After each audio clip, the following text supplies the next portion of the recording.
Selamat malam, puji Tuhan Bapak Saudara, kita boleh berjumpa kembali malam hari ini dalam acara online Discipleship.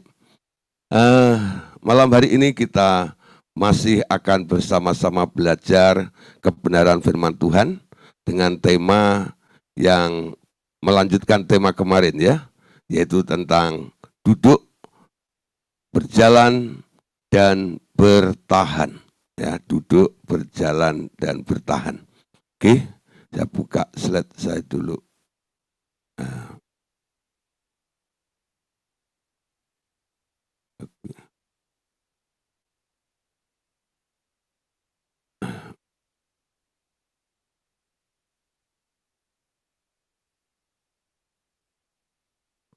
Ya. Ini dia temanya ya. Duduk, berjalan, dan bertahan. Oke. Saudara, kemarin sudah kita bahas ya, bagaimana kita didudukkan bersama dengan Dia. Tentang didudukkan ini punya pengertian yang sangat dalam, yang sangat luar biasa. Kita bukan sekedar dipindahkan ke kerajaan surga, tapi kita didudukkan bersama dengan Dia. Bersama dengan Dia dalam kondisi duduk. Ya. Nah, apa itu artinya duduk? Duduk itu artinya orang itu boleh beristirahat.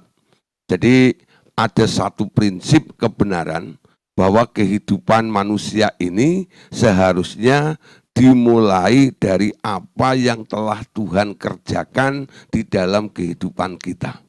Jadi bukan idenya kita mau berbuat apa, tapi tangkap dulu apa yang sudah Tuhan sediakan, apa yang sudah Tuhan kerjakan, lalu kita masuk kepada penyediaan Tuhan dan pekerjaan Dia. Sehingga seperti Yesus berkata, makananku ialah melakukan pekerjaan-pekerjaan Dia yang mengutus aku. Dengan style seperti ini, gaya hidup Anda, ini akan membawa dampak yang luar biasa ke depannya. Setiap apa yang Anda pikirkan, setiap apa yang Anda ucapkan, setiap apa yang Anda lakukan pasti ada dampaknya. Yaitu tentang perubahan di dalam setiap aspek kehidupan kita ini. Kalau kita memulai semuanya dari gagasannya Allah, yaitu apa yang telah dikerjakan oleh Allah, saya percaya saudara, lambat laun tapi pasti kita akan ada di daerah yang namanya sempurna. Karena Bapa menginginkan hal itu terjadi di dalam kehidupan kita itu. Nah, Bapak Saudara, yang namanya pekerjaan-pekerjaan yang akan kita lakukan ini sebenarnya adalah pekerjaan-pekerjaannya yang telah diselesaikannya.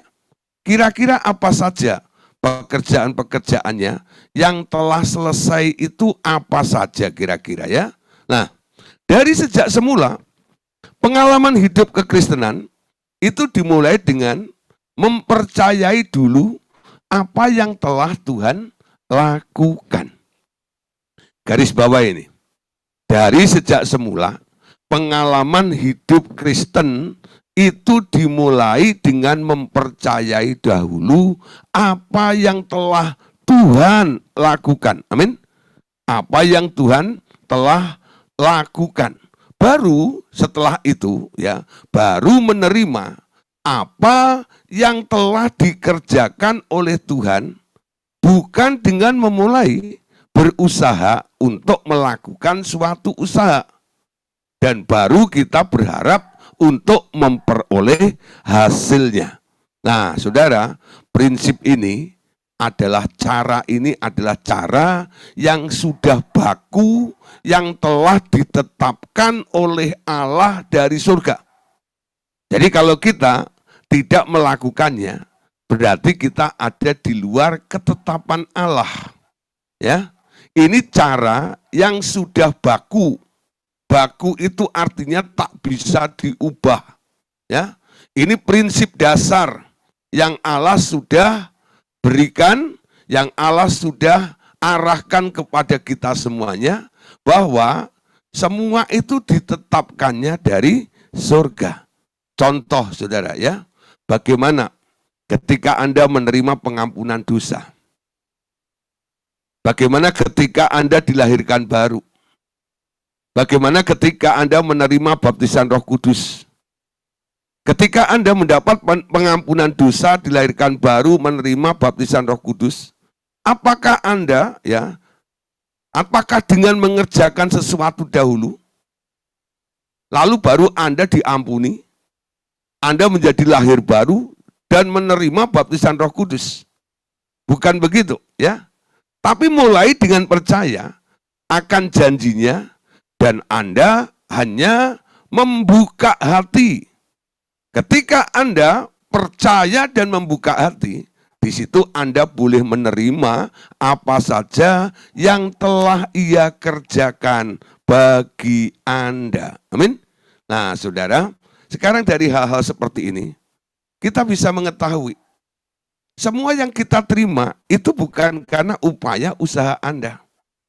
Ya, itu karena pemberian.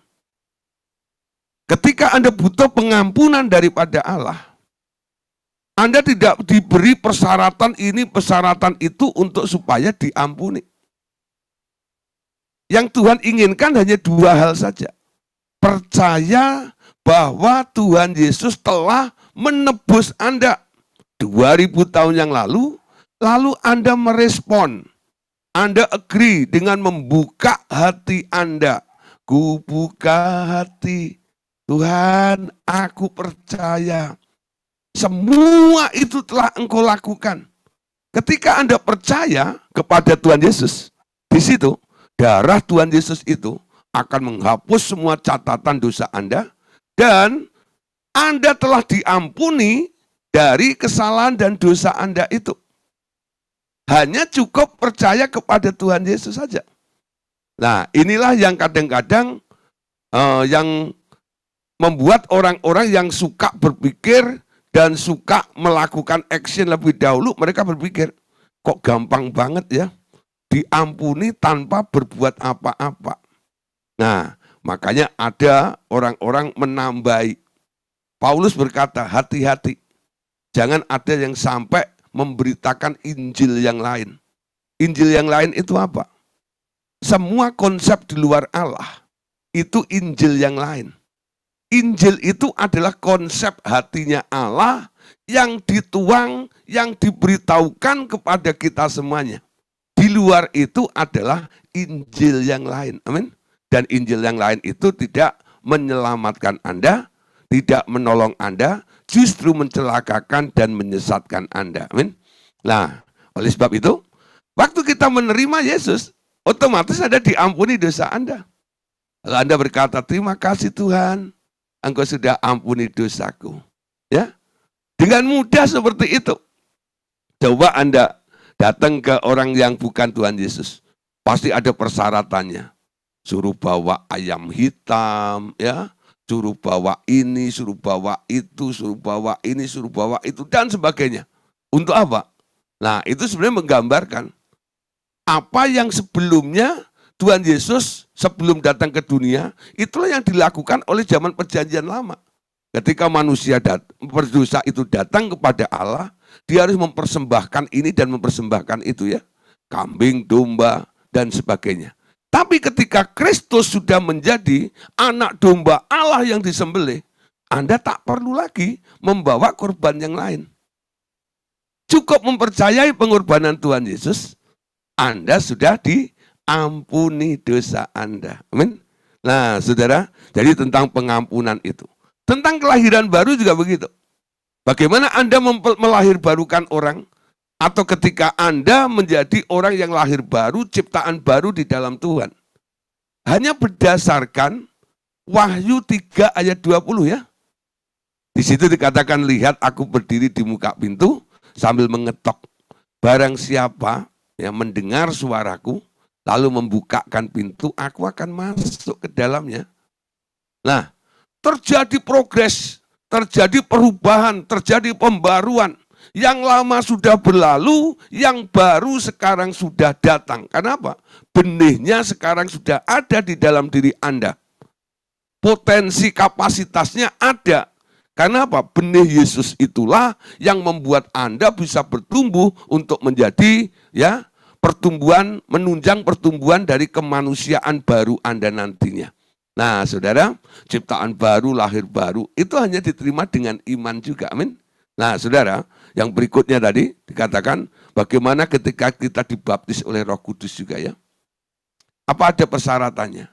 Justru kalau ada persyaratannya, Anda kasih persyaratan, ya, Anda memberikan sesuatu, itu malah salah. Ada kisah di dalam Kisah Para Rasul, ya, ada seorang namanya Simon, tukang sulap, tukang sihir. Dia minta dibaptis Roh Kudus. Lalu dia mau kasih duit kepada Bro Petrus dan Yohanes. Apa kata Bu Petrus dan Yohanes itu? Binasalah kiranya duitmu itu. Sangkamu Roh Kudus itu dapat diperoleh dengan membayar duit seperti itu. Ya, jadi nggak perlu ada upaya, baik itu materi maupun pikiran kita, saudara. Terima saja dengan iman. Jadi berperkara dengan Tuhan itu urusannya bukan dengan otakmu, bukan. Tapi dengan hatimu, amin. Dengan hatimu. Ketika hatimu percaya kepada Dia. Ngerti tidak ngerti, ya. Kalau masuk di otak Anda nanti dikalkulasi, diolah. Kalau masih nalar, diterima otak Anda, masih dipikirkan, Anda bisa jalan. Tapi kalau Anda terima dengan hati, walaupun itu sesuatu yang mustahil sekalipun, karena Dia yang mengatakannya, karena Dia yang memerintahkannya, karena Dia yang menyuruhnya, pasti akan berhasil. Pasti akan terjadi. Kenapa? Dia yang memerintah, Dia yang menyuruhnya, Dia juga yang akan mengerjakannya di dalam diri kita. Amin. Nah, saudara, hal yang lain, saudara, apa yang sudah diselesaikan oleh Tuhan Yesus juga. Hal yang sama, saudara, dengan masalah contoh ya, sakit hati, dendam, kebencian, entah itu keluar dari kemiskinan, masalah hidup dalam berkat yang melimpah, atau sembuh dari penyakit dan bebas dari kutuk. Di sini, Tuhan tidak membebaskan Anda dari masalah itu satu persatu.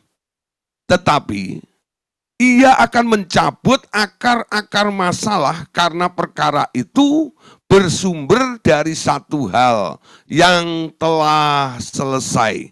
Siapa yang mengerjakannya? Yang mengerjakannya adalah Tuhan Yesus. Jadi, Tuhan Yesus telah digantung di kayu salib. Di sini Anda harus menerima dan mengakui bahwa Anda juga telah disalibkan bersama dengan Dia. Amin. Anda coba bayangkan ini ya, ini gambar yang saya tampilkan ini. Tuhan Yesus digantung di kayu salib. Memang sering istilah kerennya, Yesus disalibkan karena cintanya kepadaku, kepadamu. Dia menggantikan kita. Tapi saudara, Anda harus bisa mengerti dengan iman. Ketika melihat apa yang dikerjakan Yesus naik di atas kayu salib ini, saudara, harusnya Anda berpikir, ini sebenarnya bukan tempatnya Yesus. Seharusnya Anda yang disalibkan di sini ini. Tapi Tuhan Yesus menggantikannya untuk kita. Dengan adanya orang lain yang telah menggantikan Anda di tempat yang seharusnya Anda di tempat itu berarti secara hukum Anda sudah ada di tempat tersebut. Amin. Paham saudara maksud saya? Ya, dengan kita melihat, dengan kita mengerti beritanya, kebenarannya, bahwa Tuhan Yesus telah disalib menggantikan kita. Harusnya Anda yang ada di salib itu. Karena Anda yang berdosa, Anda yang salah, dan sebagainya. Tapi Yesus yang harus ada di tempat itu, yang sebenarnya itu adalah tempat dan bagian Anda untuk dihukum di situ. Tapi sekarang Yesus yang rela ada di tempat itu untuk Bapak Ibu Saudara. Dengan mengerti apa yang dilakukan dan diselesaikan oleh Yesus itu, sekarang kita mulai berpikir, kalau sudah ada yang menempati tempat itu, nah walaupun Anda tidak harus ada di salib itu, artinya Anda tak perlu ada di situ. Ya, semuanya sudah diselesaikan oleh Yesus. Anda bersama dengan Yesus, Anda sepakat ketika hendak ditolong oleh Tuhan Yesus itu. Anda tinggal berkata, terima kasih Tuhan, Engkau telah menolong aku, Engkau telah menyelamatkan aku. Nah, saudara, sekarang Tuhan Yesus sudah katakan di atas kayu salib itu, dengar semua orang yang percaya kepadaku, semuanya sudah aku kerjakan. Sudah genap, sudah selesai. Amin. Kalau sudah selesai, apa yang dikerjakan lagi? Ya. Sekarang, kalau Anda sekarang sedang bergumul dengan masalah sakit hati. Ya, enggak tahu. Memelihara sakit hati itu sebenarnya Anda hidup di luar Kristus. Kalau Anda hidup di dalam Yesus, sebenarnya Yesus itu cukup punya kesempatan atau punya alasan untuk sakit hati juga ya kepada orang-orang yang pernah menghajar dia, meludahi dia, menusuk dia juga. Tapi di atas kayu salib itu, dengan enteng, Yesus berkata, Bapa, ampunilah mereka, karena mereka tidak tahu apa yang mereka perbuat. Amin. Yesus digantung di kayu salib tanpa luka batin. Yesus digantung di kayu salib tanpa luka, tanpa sakit hati. Amin. Nah, sekarang lagu-lagu di dunia ini, yang digandrungin, yang disukai, yang menjadi favorit, malah lagunya sakitnya tuh di sini. Gitu. Sakitnya tuh di sini. Gitu. Diakui, gue sakit hati. Gitu. Nah, ada juga lagu ya dunia mengatakan lebih baik sakit hati daripada sakit gigi. Ya, itu lagunya Omegi. Lebih baik sakit hati daripada sakit gigi. Nah, bayangin saudara, ya, sakit hati yang dipelihara. Kayaknya kalau orang sakit hati itu rasanya dia bangga. Ya, gua jadi victim, gua jadi korban dari sebuah peristiwa. Lihatlah, ya, betapa sabarnya saya menghadapi semuanya itu. Ya. Nah, berpikir seperti itu tak berguna. Untuk keluar dari masalah sakit hati ini, Anda mulai menempatkan diri juga seperti ketika Yesus disalib di sana, seperti Yesus katakan, Bapa, ampunilah mereka, karena mereka tidak tahu apa yang mereka perbuat. Dengan mudah Anda akan melepaskan pengampunan kepada orang-orang yang bersalah kepada Anda. Amin. Nah, saudara, orang yang menyimpan sakit hati itu enggak beruntung, saudara. Ya, banyak kadang-kadang saya melihat survei membuktikan orang-orang yang menyimpan luka, dendam, sakit hati, kecewa dan sebagainya, ujung-ujungnya kena tumor, kena kanker. Hampir boleh dibilang 80-90% orang kena kanker itu karena tidak bisa mengampuni dan luka hatinya. Ya. Nah, kadang-kadang orang sudah stadium 4 yang sudah parah gitu ya, baru datang. Coba nih kalau mulai sadar ketika mulai dideteksi stadium 1 itu ya, itu lebih gampang untuk digarap. Kalau dia mau mengampuni dan melepaskan pengampunan, membuang semua rasa sakit hati itu. Jadi masalah sakit hati itu paling gampang dengan mudah bisa Anda atasi ketika Anda mengerti bahwa itu telah diselesaikan oleh Tuhan Yesus di atas kayu salib. Amin. Ya. Nah, dendam, kebencian, keluar dari kemiskinan. Dia yang kaya rela menjadi miskin supaya kita yang miskin menjadi kaya. Amin. Itu janjinya. Jadi yang hari-hari ini masih terus kena kutuk kemiskinan, mulai belajar ya, memandang kepada Tuhan Yesus. Apalagi ini bulan Desember. Semua orang mulai merayakan hari Natal. Mengucapkan salam, Merry Christmas, Merry Christmas, Merry Christmas. Tapi apakah Anda pernah merenungkan dan mulai bertanya kepada diri Anda sendiri atau kepada Tuhan? Tuhan, untuk apa? Atau kepada Bapak ya. Bapak, untuk apa Engkau mengirimkan anakmu yang tunggal itu turun ke dunia? Kalau Anda bertanya kepada Tuhan Yesus, Tuhan Yesus, kenapa Engkau harus turun ke dalam dunia ini? Apa saja yang Engkau kerjakan semuanya ini? Nanti Tuhan Yesus dan Allah Bapa itu akan cerita semua misinya. Ketika anaknya itu harus diturunkan ke bumi ini untuk menebus semua manusia itu. Salah satunya adalah menebus Anda dan saya dari kutuk kemiskinan. Amin. Miskin itu kutuk, saudara. Ya, karena menerima Yesus, menerima kelimpahan. Karena Yesus berkata, aku datang untuk memberikan hidup dan hidup dalam segala kelimpahan. Jadi tanda daripada orang menerima Yesus itu sebenarnya ada beberapa hal. Karena dia adalah terang. Terima Yesus, terima terang. Amin. Ada terang di dalam hidup Anda. Karena Yesus itu adalah sumber segala-galanya. Di dalam dia ada kelimpahan. Anda terima Tuhan Yesus, sekarang terima kelimpahan juga. Walaupun dalam bentuk roh pertama kali. Tapi roh kelimpahan itu sudah ada di dalam diri Anda. Orang yang penuh dengan roh kelimpahan, omongannya jadi berkat. Amin.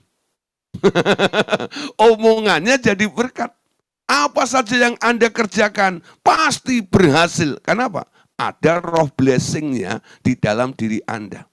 Tapi kalau di dalam diri Anda itu ada label kutuk, saudara ya. Apa saja yang Anda kerjakan akan selalu gagal biasanya. Ya, itu yang saya ketemukan ketika melayani beberapa orang yang usaha ini gagal. Ternyata ada kutuk kegagalan. Ketika kutuknya diangkat, orang itu usaha mulai lancar dan berhasil. Jadi ini masalah apa? Masalah roh saja. Roh kelimpahan atau roh kutuk. Kutuk kemiskinan. Ya, nah itu bisa dilenyapkan. Itu bisa dibebaskan dari hidup Anda. Sehingga Anda boleh mengalami kelimpahan di dalam Tuhan. Juga masalah penyakit. Ya, masalah penyakit. Tuhan Yesus 2000 tahun yang lalu, dia semalam-malaman dicambuk 40 kurang 1. Ya. Wah, saudara, itu muncul luka-luka di punggungnya itu. Nah, itulah yang disebut bilur. 1 Petrus mengatakan, oleh bilur-bilurnya kamu telah sembuh. Amin.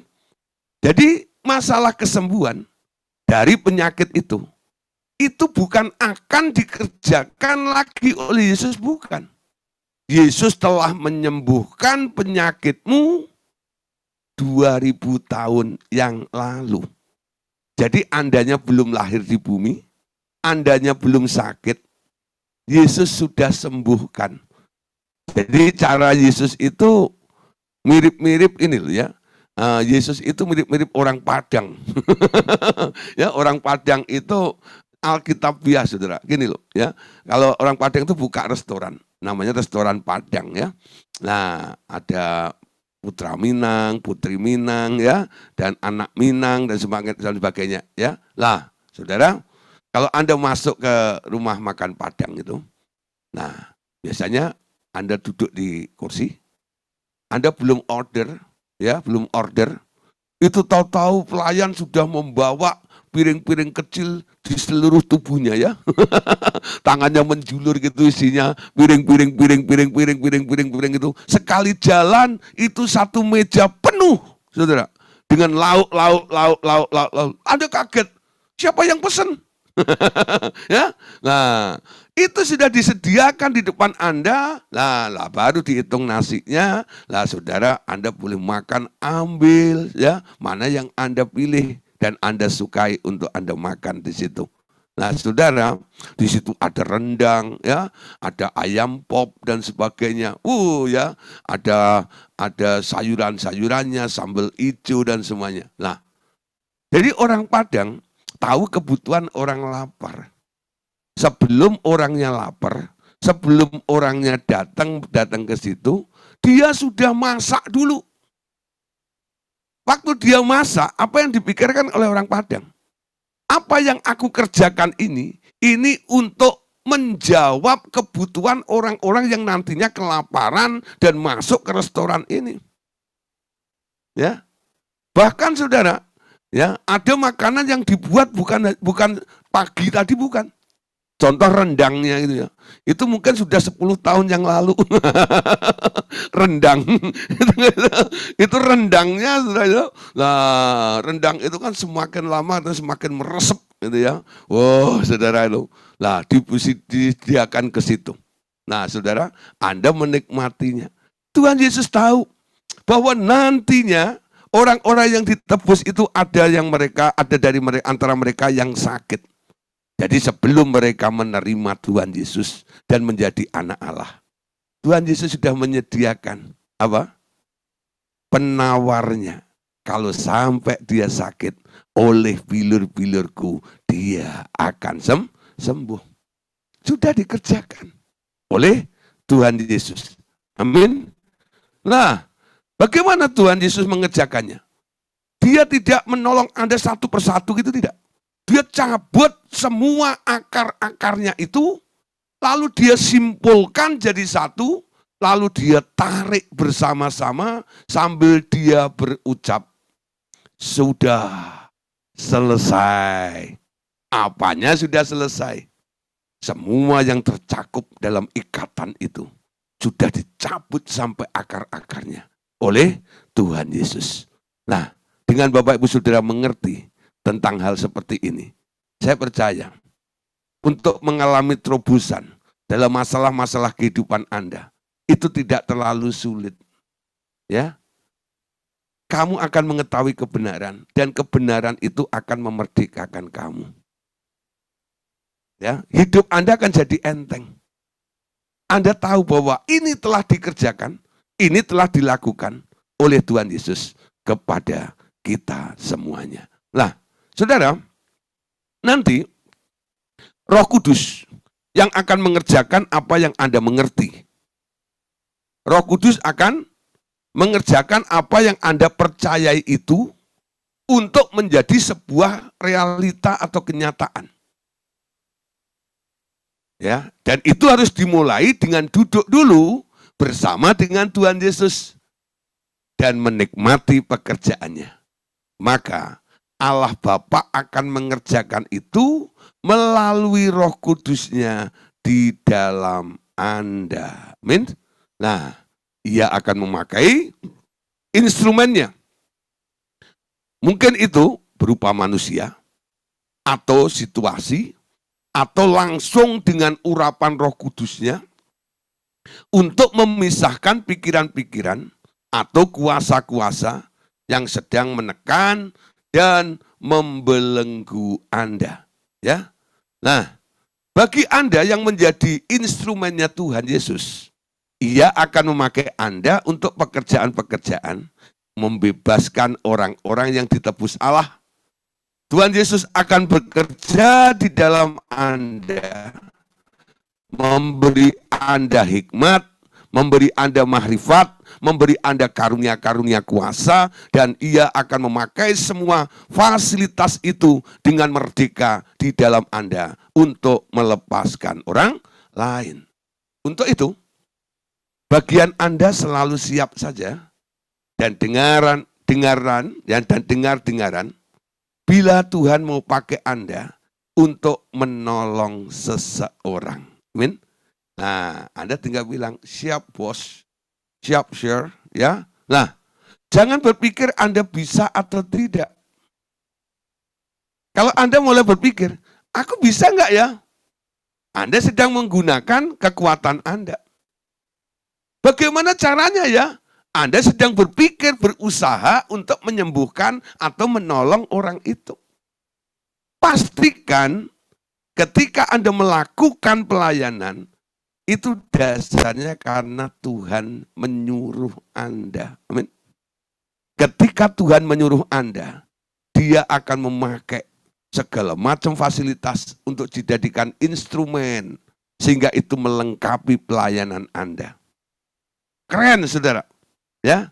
Nah, berjalan dengan Tuhan, duduk bersama dengan Yesus, bergantung penuh kepada Dia, melihat apa yang telah dikerjakan oleh Dia, dan Anda hanya memanifestasikannya saja kepada orang-orang yang telah ditentukan untuk disembuhkan, untuk ditolong, dan sebagainya.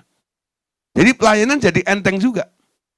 Ya, kalau ada orang melayani Tuhan, sampai dia stres dalam pelayanan, nah, melayani Tuhan, ikut Tuhan itu dikatakan, pikulah kuk yang kupasang dan belajarlah kepadaku. Amin. Karena aku lemah lembut dan rendah hati. Dan kuk yang kupasang itu enak dan bebanku pun ringan. Amin. Jadi kalau Anda melayani Tuhan sampai Anda stres, sebenarnya pola cara Anda melayani Tuhan itu keliru. Melayani Tuhan, ya, itu adalah dengar dulu apa yang Dia mau Anda kerjakan. Bukan Anda berpikir apa yang bisa Anda kerjakan, Anda lakukan untuk Tuhan, bukan. Ya. Kalau Anda mulai berpikir seperti itu, memang kelihatannya awal-awalnya bagus, karena idenya brilian, ya, dan luar biasa. Tapi Anda akan menanggung akibatnya. Anda akan marah-marah sendiri, Anda akan jengkel-jengkel sendiri, Anda akan harus menyelesaikannya sendiri, Anda harus menanggung biayanya sendiri. Nah, kenapa? Karena itu ide gagasanmu. Anda yang harus bertanggung jawab untuk menyelesaikannya. Tapi kalau Tuhan yang menyuruh Anda tinggal pergi saja, melangkah kemana Dia suruh Anda pergi. Semua, sampai ongkos-ongkosnya pun Tuhan yang akan bayarin. Amin. Ya begitu, saudara. Itu caranya Tuhan. Amin. Nah, saya harap Bapak Saudara mulai memahami, ya, bagaimana duduk. Masalah duduk itu adalah masalah istirahat di dalam kehendaknya. Yohanes 5 ayat yang ke-20. Mari kita baca sama-sama. Yohanes 5 ayat 20. Sebab Bapa mengasihi anak, dan Ia menunjukkan kepadanya segala sesuatu yang dikerjakannya sendiri. Bahkan Ia akan menunjukkan kepadanya pekerjaan-pekerjaan yang lebih besar lagi daripada pekerjaan-pekerjaan itu. Sehingga kamu menjadi heran. Nah, ayat ini jarang disadari. Sekali lagi Anda baca, ya. Pelan-pelan, lalu amati, dan nanti Anda akan kaget. Karena apa? Oh, jebule, ya, ternyata maksud Tuhan ini begini toh. Yohanes 5 ayat 20. Sebab Bapa mengasihi anak, dan Ia menunjukkan kepadanya segala sesuatu yang dikerjakannya sendiri. Ya. Jadi Bapak ini mengasihi anaknya, Dia menunjukkan, ya, apa-apa yang dikerjakannya itu loh. Sesuatu yang dikerjakannya sendiri. Dikerjakan oleh si Bapak itu kepada anak, ditunjukkannya. Bahkan Ia akan menunjukkan kepadanya, kepada si anak itu, pekerjaan-pekerjaan yang lebih besar lagi daripada pekerjaan-pekerjaan itu. Sehingga kamu, murid-muridnya, orang-orang di sekitarnya menjadi heran. Nah, polanya Yesus itu begitu. Jadi idenya Bapak awal, Dia tunjukkan pekerjaannya yang telah dikerjakannya sendiri kepada si anak ini, kepada Tuhan Yesus. Bahkan bukan itu saja. Lebih banyak variasinya. Hal-hal yang besar. Sehingga orang-orang yang melihat apa yang dikerjakan oleh Bapa di dalam Yesus itu semuanya berkata, wow, keren. Mereka heran. Betul nggak? Kenapa? Wonderful, ajaib. Amin. Ajaib kau Tuhan, kau sungguh heran. Kenapa sampai muncul lagu itu? Pasti orang-orang melihat pekerjaan Bapak dinyatakan di muka bumi, oleh hamba-hambanya yang taat kepada Dia. Sehingga yang dipuji bukan orangnya. Sekarang banyak selebritis rohani, bukan? Nah, saudara, yang dicari bukan Tuhan. Yang dicari pribadi-pribadi orang itu. Ini bahaya. Nah, ini bahaya, saudara. Karunia itu bisa dimanipulasi oleh seseorang. Kalau orang memanipulasi karunia itu, nanti, saudara, yang menerima hormat, yang menerima pujian bukan Tuhan. Yang jadi terkenal, yang jadi populer bukan Tuhan. Ya, tapi orang itu. Jadi ide gagasannya untuk mencari pertolongan bukan kepada Tuhan. Dia cari orang itu nantinya. Nah, ini bahaya sekali. Tapi kalau sekarang kita kembali pada apa yang telah ditetapkan oleh Allah. Prinsip dasarnya. Surga telah menetapkan ketetapan itu. Bahwa semua dimulai dari idenya Allah. Itu ketetapannya. Di luar itu Anda sebenarnya meleset dari targetnya. Ya, keluar dari kehendak dan ketetapan Allah. Paulus berkata dalam Filipi pasal 2 ayat 13. Mari kita lihat. Filipi 2 ayat 13. Nah, Filipi 2 ayat 13. Nah, mari sama-sama baca ayat ini. Filipi 2 ayat 13. Karena Allah lah yang mengerjakan di dalam kamu baik kemauan maupun pekerjaan menurut kerelaannya. Karena Allah lah yang mengerjakan di dalam kamu baik kemauan maupun pekerjaan menurut kerelaannya. Siapa yang bekerja? Bukan Anda. Yang bekerja Dia. Bahkan Paulus juga menulis dalam ayat yang lain. Kesanggupanku dalam pekerjaan Allah ini adalah kesanggupan Allah. Karena Allah. Jadi kalau Paulus itu bisa ini, bisa itu, berhasil ini dan berhasil itu dalam pelayanannya. Dia kembali, ini bukan saya. Ini Allah yang bekerja di dalam diri saya. Amin. Kita sedang melakukan, kita sedang mengerjakan pekerjaan Allah. Banyak orang kadang-kadang bisa membuat istilah yang rohani dan keren. Saudara, hati-hati ya, ini pekerjaan Tuhan loh. Tapi saudara, ketika Anda berkata seperti itu, ini pekerjaan Tuhan. Nah, yang kerja siapa? Yang kerja ya Tuhan. Ya, yang kerja ya Tuhan. Anda hanya memanifestasikan saja. Menjadi alat instrumennya saja. Dia butuh matamu untuk melihat, dia butuh hidungmu untuk mencium, dia butuh mulutmu untuk berkata-kata, dia butuh tanganmu untuk menyentuh seseorang, dia butuh kakimu untuk berjalan menghampiri orang itu. Amin. Tapi dia yang bekerja, bukan Anda. Nah, karena Allah lah yang mengerjakan di dalam kamu baik kemauan maupun pekerjaan menurut kerelaannya. Jadi dia rela bekerja. Gak usah dipaksa-paksa. Gak usah digedor-gedor. Oh Tuhan, ini ada proyek. Aku ketok surga, gedor pintu surga. Saudara, jadi Anda menemukan masalah, Anda pikirkan sendiri, lalu Anda mulai bawa kepada Tuhan. Itu salah. Enggak. Tuhan yang akan menuntun Anda. Jadi Sekarang mulai belajar ketepatan ya. Tuhan akan, kalau Anda menyerahkan, masuk dalam agenda Allah di dalam hidup Anda ini. Tuhan akan membawa Anda kepada orang yang tepat. Di saat yang tepat, di mana orang itu siap untuk Anda layani, ya, mengalami mujizat dari Allah. Dan Tuhan juga memberikan hikmat untuk Anda berkata-kata yang tepat juga. Berbicara hal yang tepat juga. Melakukan hal yang tepat juga. Nah, itu semuanya karena Anda mendapatkan konfirmasi langsung dari Dia yang punya pekerjaan itu. Amin. Tentang pekerjaan nih. Ya.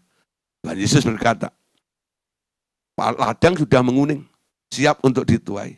Mintalah tuaian, ya. Nah, kepada yang punya tuaian, pekerja yang punya tuaian itu suruh minta, ya. Tuhan, hari ini apa proyeknya? Apa yang harus kita kerjakan? Apa rencanamu? Nah, mulai ketika Anda ya memberikan ruang bagi dia akan intervensi. Dia akan masuk dengan ide dan gagasannya di dalam kehidupan kita. Ibrani 13 ayat 20 sampai ayat yang ke-21. Ibrani 13, 20 sampai 21. Kiranya Allah damai sejahtera yang dengan darah perjanjian yang kekal telah membawa kembali dari antara orang mati Gembala agung segala domba, yaitu Tuhan, yaitu Yesus Tuhan kita. Memperlengkapi kamu dengan segala yang baik untuk melakukan kehendaknya dan mengerjakan di dalam kita apa yang berkenan kepadanya melalui Yesus Kristus. Bagi dialah kemuliaan sampai selama-lamanya. Ya, sampai selama-lamanya. Nah, saudara, memperlengkapi kamu dengan segala sesuatu yang baik untuk melakukan kehendaknya. Jadi kalau itu idemu, itu gagasanmu, itu rancanganmu, sebenarnya Anda nggak patut minta perlengkapan dari dia, betul? Harusnya loh ya. Tapi sekarang yang terjadi seperti itu. Ide gagasan orang semuanya dikumpulin lalu doa bersama. Minta Tuhan melengkapi, Tuhan menyertai. Supaya ide dan gagasannya itu nanti berhasil, lalu dipersembahkan kepada Tuhan. Seperti gitu ya. Ya, lalu mulai bergumul, cari perkenanan Tuhan. Kenapa? Dia bawa agendanya sendiri, dia bawa rancangannya sendiri. Nah, tapi kalau kita tahu konsepnya dasar tadi itu yang Anda kerjakan dan Anda lakukan. Kalau Anda betul-betul ada di dalam track-nya Tuhan, itu adalah pekerjaan Dia. Dia akan memperlengkapi kamu dengan segala sesuatu yang baik dan mengerjakannya di dalam kita apa yang berkenan kepadanya melalui Tuhan Yesus. Sehingga kemuliaan bagi Dia. Bagi Dialah kemuliaan sampai selama-lamanya. Amin. Saudara, kok enak ya? Kok bisa begitu ya? Memang saudara, bicara tentang duduk. Ya, ini bagian pertama ya. Ini belum berhenti, ini baru koma. Jadi Anda start pertama di dalam Tuhan itu disuruh duduk, didudukkan di sebelah kanan Allah Bapa ini loh. Sehingga semuanya yang harus membutuhkan energi itu ditopang oleh kursi yang Anda dudukin itu. Sehingga Anda tidak merasakan beban yang terlalu berat di dalam diri Anda. Karena apa? Anda sedang bersandar pada sesuatu. Nah, siapa sesuatu itu? Ya Allah sendiri ya yang memiliki pekerjaan itu. Saudara, memang ya itu sangat mudah dan indah sekali. Disinilah kita sekarang mengerti, kita punya Bapak. Bapak bukan Bapak yang pelit, bukan Bapak yang hitung-hitungan. Ya, bukan bapak yang kikir, bukan bapak yang kejam. Tapi bapakmu yang di surga itu adalah bapak yang murah hati. Sehingga dia boleh diberi gelar sebagai bapak sang pemberi. Amin. Bapak sang pemberi. Nah, saudara, ini adalah kesukaan Bapak di surga. Untuk boleh mengerjakan segala sesuatu, untuk memulihkan anak-anaknya. Jadi ketika Bapak ini melihat ada sebuah pemulihan, ada sebuah pertobatan, Yesus mengatakan, satu orang bertobat, surga itu pesta. Betul nggak ya? Bersorak-sorai. Malaikat dan seluruh isi surga itu bersukacita karena ada satu orang yang terhilang, yang diselamatkan dan ditemukan. Hatinya Bapak seperti itu, saudara. Dia mau ya, melakukan banyak hal. Dia melihat, dia sangat murah hati. Dan dia mau memberi sesuatu kepada kita semuanya. Nah, sekarang ada sebuah pelajaran yang indah. Sebenarnya siapa yang membuat hati Bapak itu bersukacita? Ada contoh di dalam Alkitab, ya. Siapa yang membuat hati sang Bapak bersukacita? Yang terbesar. Ini cerita tentang anak terhilang. Ternyata bukan si anak sulung yang selalu dekat-dekat dengan Bapak. Tetapi justru si bungsu yang pernah memboroskan harta bapaknya. Nah, saudara, kalau Anda melihat sepintas, Anda berpikir bapaknya itu bersukacita dengan si sulung, betul nggak? Tapi dia marah, dia benci dengan si bungsu itu. Pikiran seperti itu salah. Ya. Bapak nggak pernah marah. Bapak itu nggak pernah benci dengan kedua anaknya itu, nggak pernah. Bapak di surga nggak punya kebencian sama sekali dengan orang-orang, bahkan makhluk-makhluk yang pernah kudeta pun di surga. Apakah Bapak itu marah benci kepada iblis? Enggak, saudara. Ya, Bapak di surga nggak marah. Kalau dia usir iblis, usir Lucifer, ya sebelum jadi iblis, lalu dilempar ke bumi, itu bukan dengan amarah, bukan. Tapi karena apa? Konsekuensi keadaan surga itu kudus. Yang nggak kudus harus pindah. Kalau yang nggak kudus itu masih ada di tempat kudus itu, surga jadi nggak kudus, bukan? Jadi itu sebuah konsekuensi. Jadi Allah Bapak nggak marah loh. Dia nggak benci. Nggak heran, ya. Dia suruh anaknya turun ke bumi untuk menebus siapa saja. Kolose 1 ayat 19-20, ya. Darah Yesus disediakan untuk segala makhluk. Amin. Baik yang ada di alam materi maupun ada di alam roh. Kalau dia mau ditebus dengan darah itu, diterima kembali oleh Bapak. Nah, jadi pengertian yang salah ini jangan diteruskan lagi. Secara sepintas kadang-kadang kita melihat, oh Bapak pasti suka, masih senang dengan si anak sulung ya. Dia benci dengan anak bungsu itu. Tapi faktanya nggak begitu. Justru Bapak itu ya, dibuat sukacita oleh anak bungsunya, bukan anak sulungnya. Ketika tahu keadaan sebenarnya dari si anak sulung itu, bapaknya malah geleng-geleng, saudara. Betul nggak itu? Saya kira kamu itu deket-deket di sini, gitu ya. Kamu itu lebih ngerti daripada adikmu. Nggak taunya, cara berpikirmu masih keliru seperti itu. Itu terbongkar ketika si anak bungsu itu balik lagi, lalu bapak ini memberikan perhatian, kasihnya kepada si anak bungsu itu. Dikembalikan pada posisinya, dibuatkan pesta, lalu ada sukacita di dalam rumah itu. Ternyata anak sulungnya nggak mau masuk. Ya, suruh pembantunya, panggil. Wah, nggak mau masuk.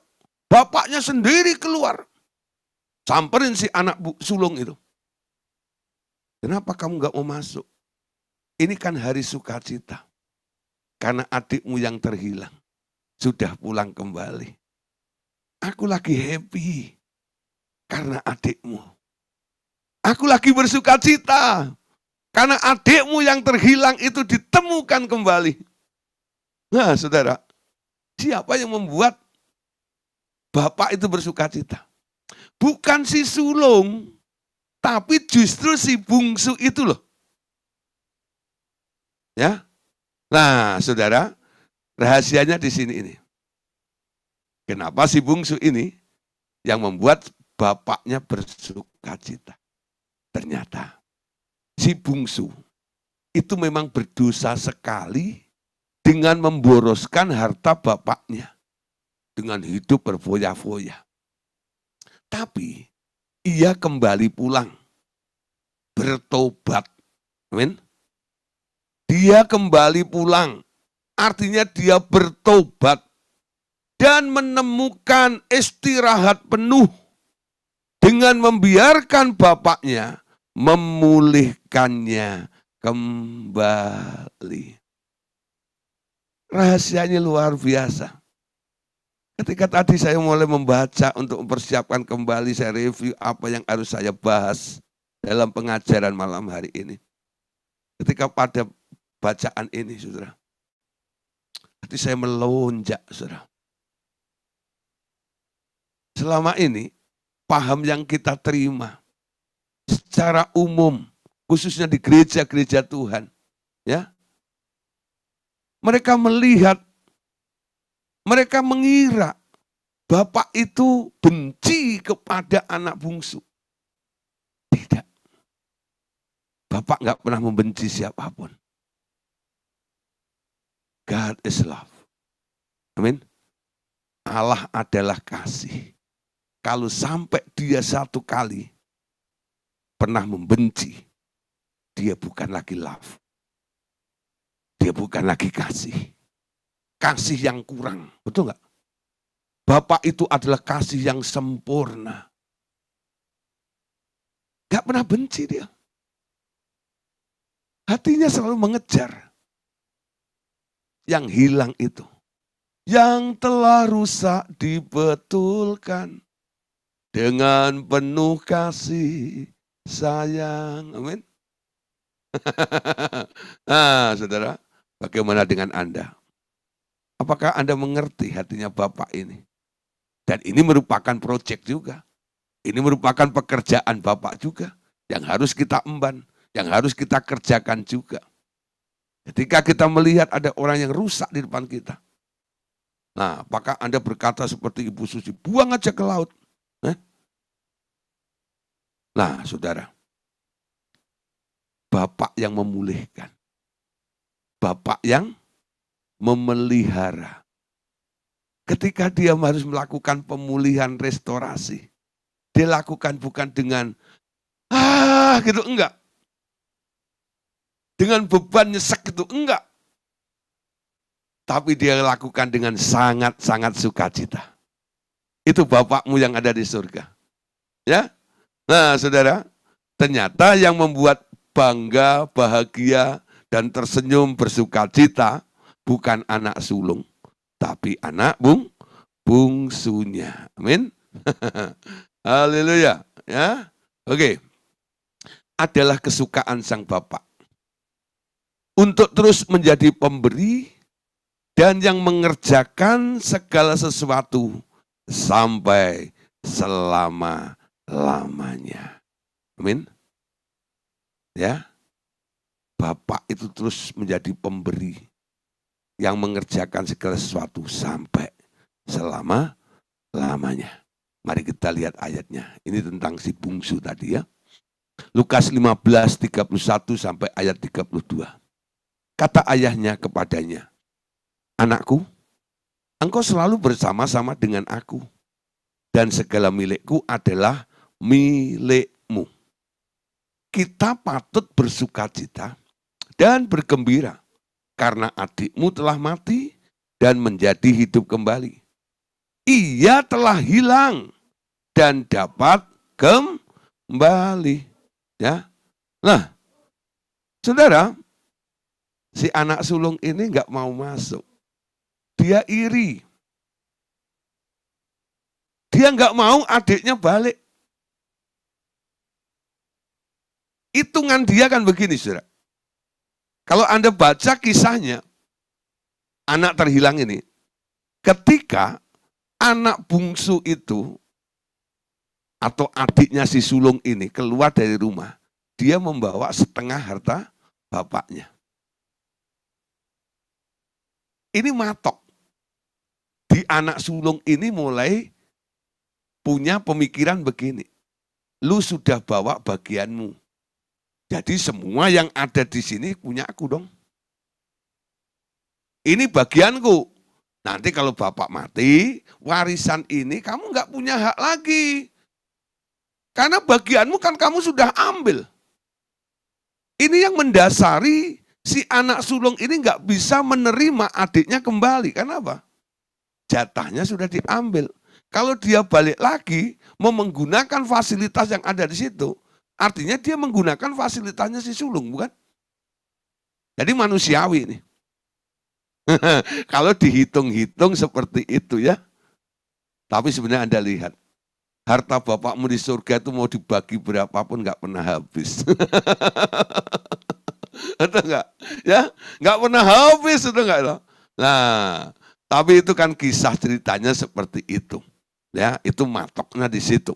Lalu kedua, saudara, ketika bapaknya itu bertanya, kenapa kamu tidak mau masuk? Buat apa masuk? Dia yang sudah memboroskan harta bapak itu.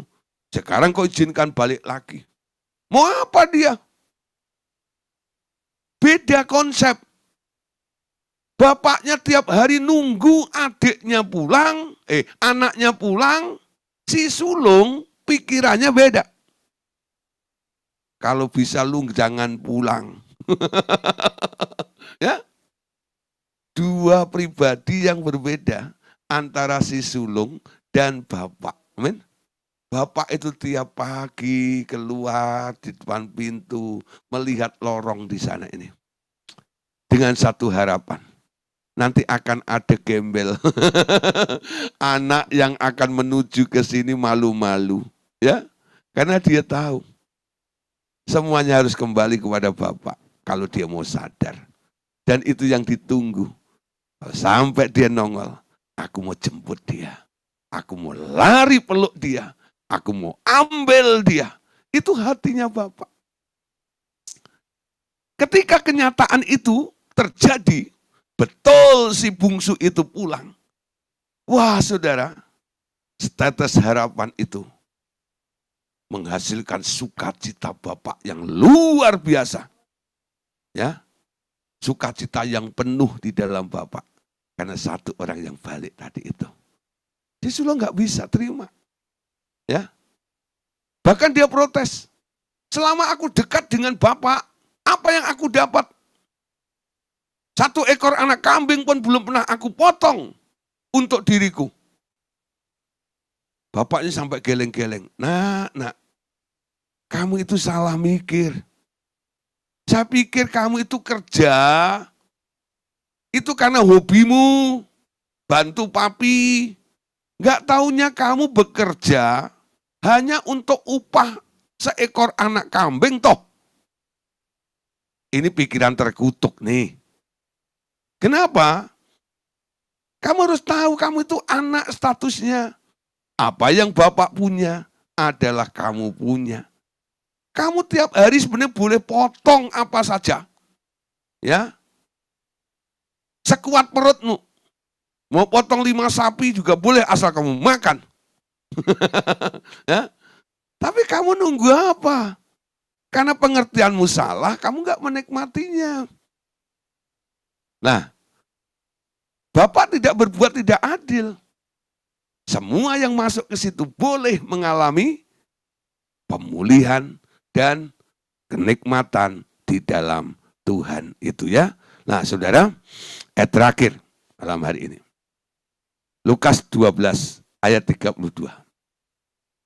Lukas 12 ayat 32. Jangan takut, hei kamu kawanan kecil, karena Bapakmu telah berkenan memberikan kamu kerajaan itu. Bukan hanya fasilitas, sampai kerajaannya pun diberikan kepada kita.